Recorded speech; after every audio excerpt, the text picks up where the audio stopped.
To get this done sometime by the end of October is my expectation.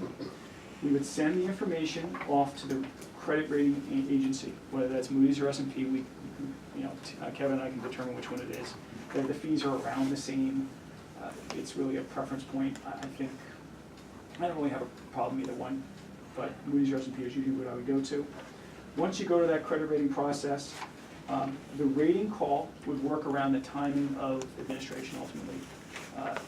There's some information they will ask in advance, like questions about what's going on in the town over the last couple of years. They want to review audits. They're going to know what your tax collections are, what your sewer rate's looking like, things like that. Those are the type of questions they're going to ask up front. Once we have the credit rating call, that would be the first place you'd actually start to incur a cost. So the timing of that is really crucial for you. You kind of want to be in a place where we want to do this. We want to get through the process. The credit rating is really one of the major places you want to be. So whether we do that at the end of August or early September, that's kind of up to you at this point. The cost doesn't change. It's based on kind of the size of the transaction. But that's really the first one that you incur. After that, once you start doing advertisements for ordinances, there's a fee to the newspaper to put an ad in paper.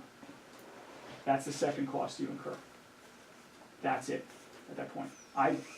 My goal would be not to incur, if rates change, let's say whatever I'm saying here is, rates go up 100 basis points and this refunding goes away. My goal, of course, is not to put you into a credit rating process so you've incurred a cost. If things are kind of status quo and we're comfortable with these numbers, we continue along with that process and ultimately get to a place where we're ready to sell bonds. So if we get to that point and we have the rating done, you've done all the due diligence related to the purpose of the transaction, you determine how much you want to borrow, if there's any additional money, or you just want to refinance, or there's something else. Whatever that something else is, I don't know. From there, you would have the competitive auction. If all goes well, I think you can have that auction sometime at the end of September. Maybe we move a little faster, maybe we move a little slower. It's really contingent on what the town wants to do. Once you've done that sale, you essentially wait 30 days. And what does that do? Well, the 30 days really is for the Commonwealth of Pennsylvania to approve the financing. On the day of the auction is when you've actually locked in the interest rate. So the bond underwriters have given us the interest rates, and they've given us a good faith deposit that says, we're going to buy your bonds on the day of settlement. Sorry, what is that? That would be, and at this point, if everything goes as planned, you lock in an interest rate at the end of September. I'm looking at this timeline, and maybe it hasn't occurred to anyone else, but it certainly occurred to me that right after the end of October we have an election, so who knows what. Where things go. That's why there was Of course, anything could happen this fall too. Yeah, who knows? I mean, the election in November was a change in the market, dramatic change in the market.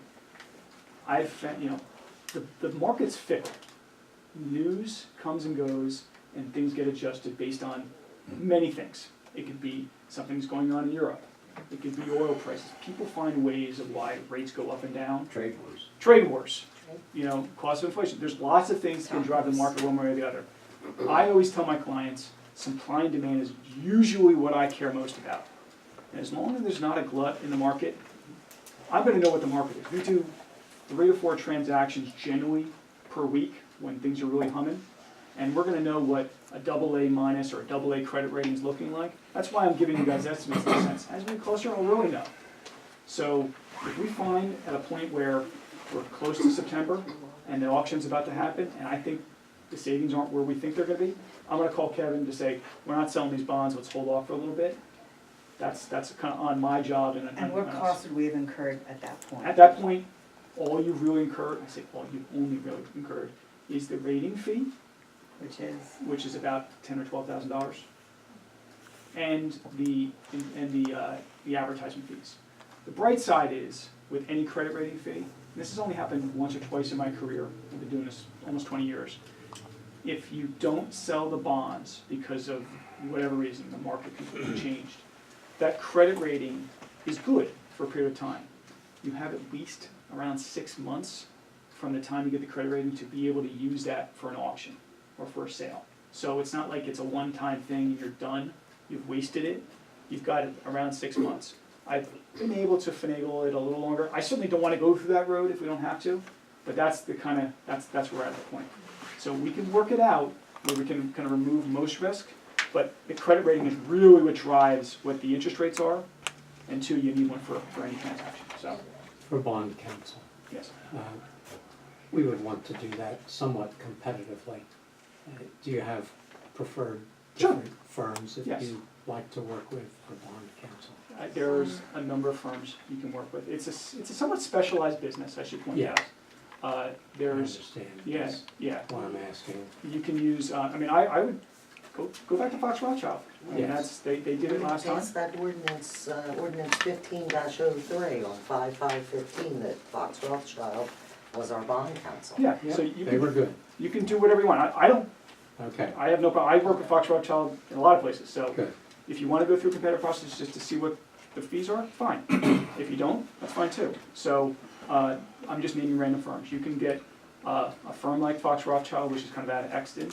You can get firms that are out of Philadelphia. You can get firms out of Bucks County. There's firms all over the place that have specialized people that do bond counsel work. And you can find fees that range. I've seen sometimes these could be $7,500, and I've seen them at $30,000. I think you'll probably fall somewhere in between that. Okay. I have one last question. Sure.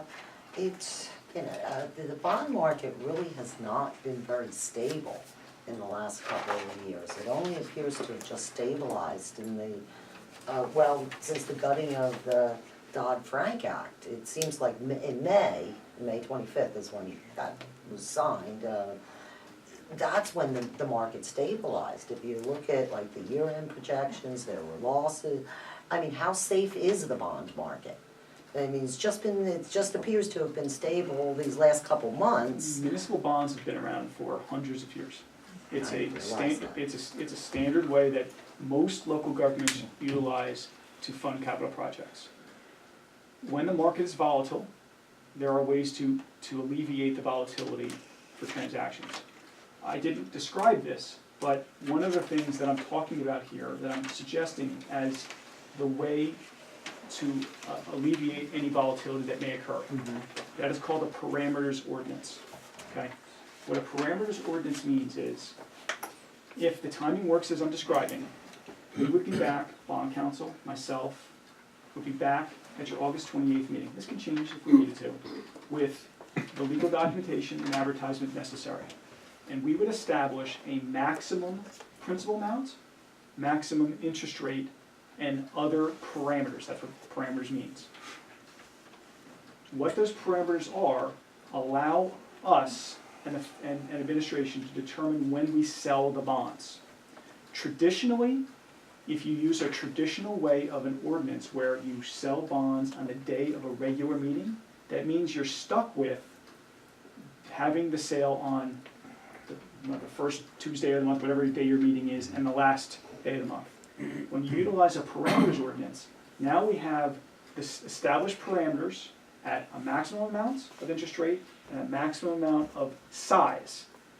That sounds scary, right? Oh my God, we're gonna have a $12 million ordinance with 6% interest rates. Why the heck would I wanna do that? That's never gonna happen. The reason why you have that set up is the couponing is what matters. Most importantly, the main parameters that you're going to establish is a savings threshold. That's what drives everything. So I'm suggesting here that savings are, when we're assuming certain indices, certain interest rates, $600,000 at 5%, we pick something. Maybe we make it $350,000 at the 5% thereafter. Now we have this parameter set forth. My goal is to sell the bonds and come as high as possible. But to your point, if there's volatility in the market, now we can watch when we can sell the bonds. I usually try to pick times where there aren't a lot of sales happening, one. And two, if there's not a lot of volume overall in the market. If we're starting to hear that there's inflationary concerns and long-term rates are going to go up, we have everything established with the parameters, and we can kind of sit and wait a little bit until things calm down. So generally speaking, things have worked very well, and I must admit, I'm not just one guy sitting in an office by myself. We have a group of people that are in Charlotte, people in Philadelphia that are our economists. Every day I get information that says, okay, here's what we think the market's gonna be. They're pretty smart people. We take that and use that information to help guide our decision-making process when we sell bonds. But as I said earlier, I think the supply and demand issue is really most important. But if we see things changing, we'll make some adjustments. I'm going to be around to kind of guide you through this process and show up at a meeting and say, hey, here's where I think things are. Things are starting to get a little scary, or things are looking pretty good right now. Let's move forward and let's sell those bonds on or about this date.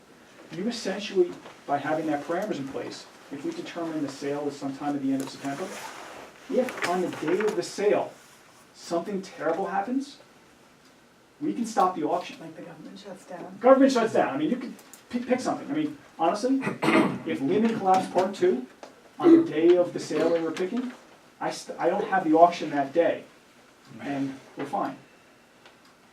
I don't think that's going to happen, but these are the things that we can plan for, and we have the flexibility to do. So just to be clear, Yes. the major cost to go forward is this approximately $10,000 to get the rating, Yes. which we have to pay before we issue the bonds. You would finance it ultimately. The example would be worst case scenario We is. finance that on, so that's included as one of these costs, Yes, okay. yes. The Whatever. only time you would pay that is if we didn't sell bonds, then you'd end up paying. You'd end up paying again, but you get one. But let's say again, something drastic changed and interest rates were started going down again, can we still use that credit rating then to go to a rating? I mean, No. we can't, that's only for bond issues. Yeah, I mean, the credit rating, Okay. I guess the credit rating would say, oh, this is nice, you guys are a double A minus. It doesn't give any extra I solace. guess I'm just trying to understand is, You're thinking of other directions where things could go. yeah, I mean, catastrophe happens, I'm trying to understand how we, so what you're saying is we could wait 6 months and see what happens over 6 months? Yeah, you could. I've had a few times where I've changed gears in the middle of transactions. I started out, a good example is at Liddittsboro in Lancaster. I did a bank loan for them in 2015 that refunded a bond issue. And it worked out very well. We refinanced with a bank loan. The local bank that we used was Adams County National Bank. And they offered a good fixed rate. This is prior to tax reform, so what I'm talking about is a little different than we are today. But last year, which is only 2 years after we did that bank loan originally, I went to my client and said, hey, looking at what I'm seeing in the market from local banks, things are pretty good, but you guys are a double A plus credit rating. You could refinance this now and lock in your rate on the bond side. So we started working on a process at the time to do a bond issuance. Well, around that time is when things started happening right before the election, and rates started going up. So I went to the client and said, okay guys, forget what I said, let's stop gears on the bond issue, let's go talk to the local bank, and/or let's bid out the bank loan to refinance.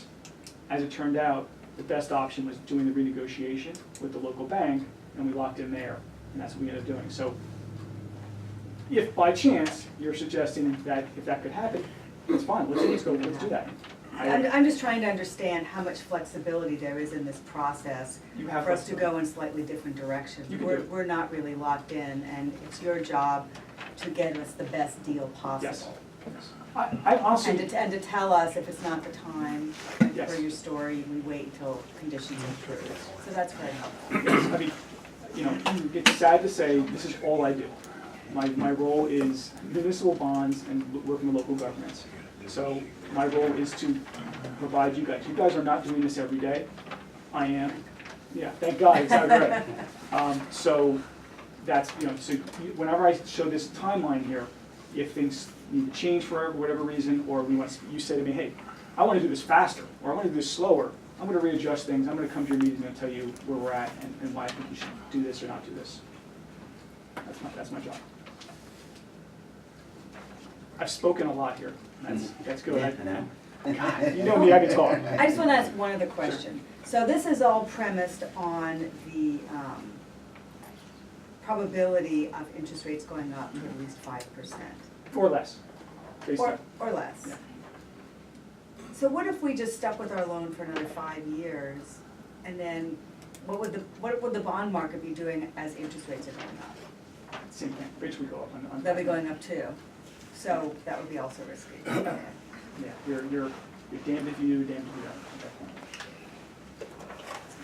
The reason why this makes most sense now, in my opinion, is, and I've said it from the beginning, is you've spent most of your money, a lot of your money at this point.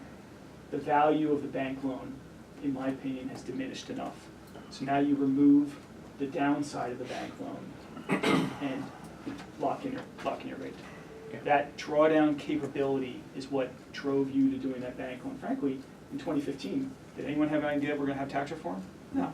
What you were gonna think was, within the next 10 years, you're gonna call your local bank and you're gonna lock in a rate for another 5 years or 7 years.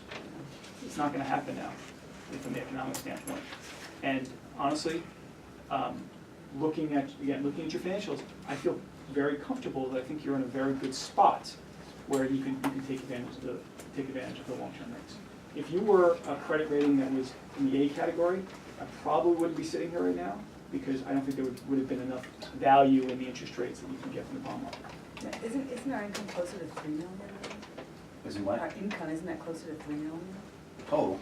Yeah. So you've got a good fund balance. Again, all that is kind of built in. There's a lot of factors that go into what your credit rating is. Again, as I mentioned earlier, I've got the fancy program that we plug all these things in.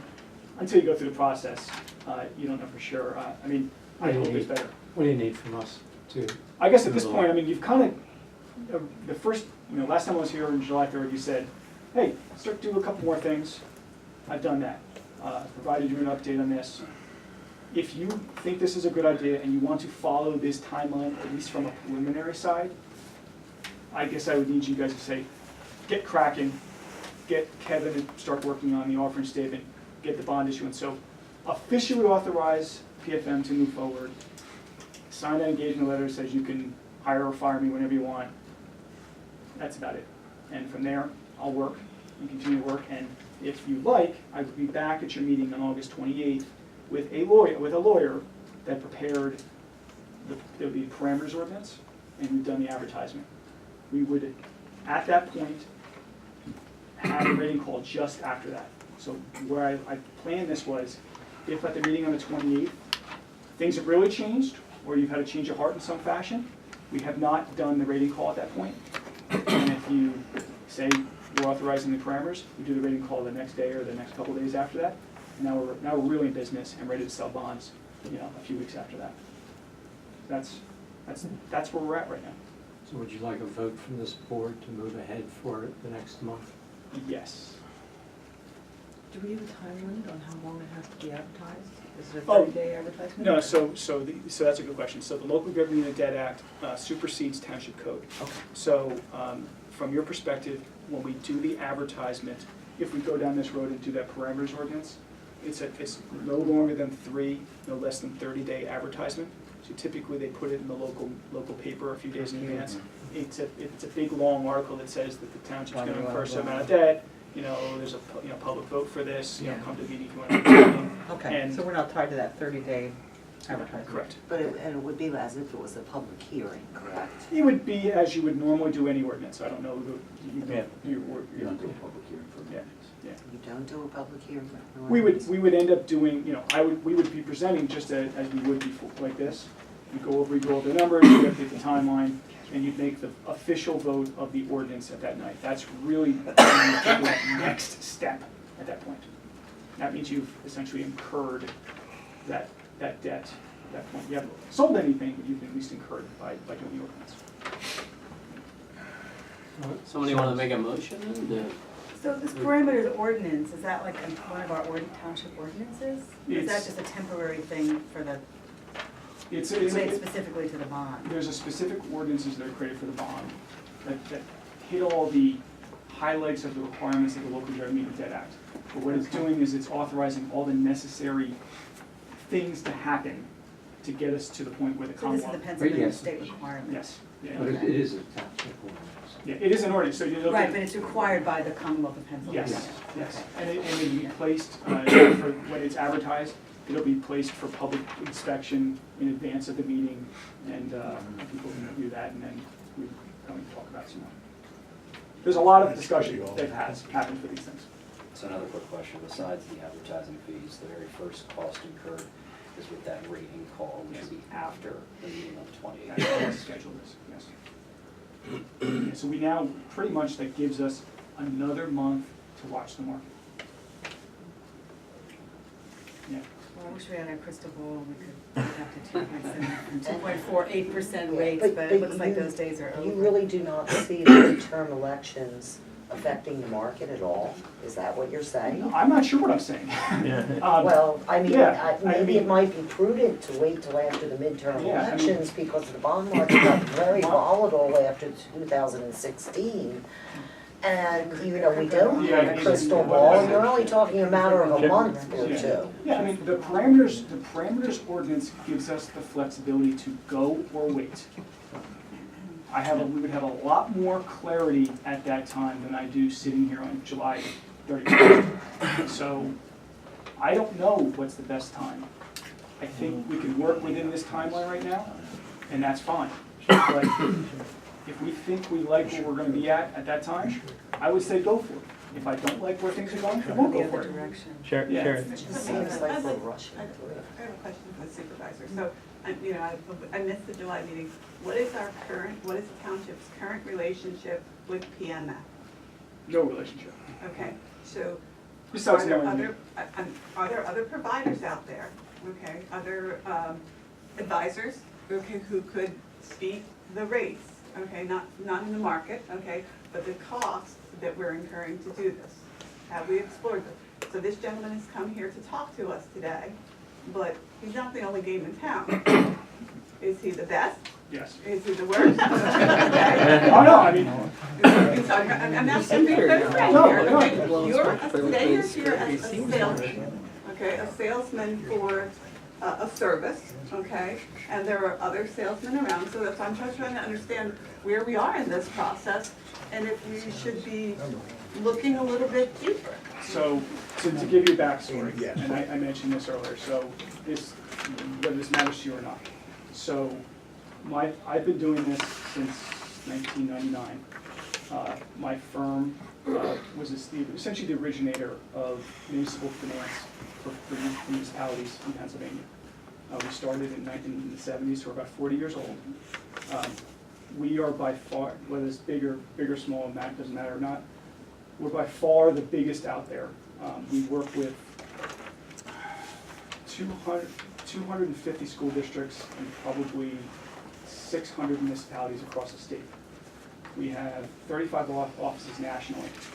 When you look at the ratings of who does this type of work, especially in Pennsylvania, I probably have it sitting in here, we did close to 200 transactions, the next best people did 6. So we are in the market more than anyone. This is where we have value. When we're doing this full time, I have access to more information than anyone out there. I have the backing of our economists from Philly and Charlotte that allow us to utilize the services that other companies do not have. We have the credit rating calculator that I utilize. I can tell you from experience, no one has that besides us. So we use this data as well as pricing information from sales that we've done as well as nationally. We utilize that when we value what makes sense from the marketplace.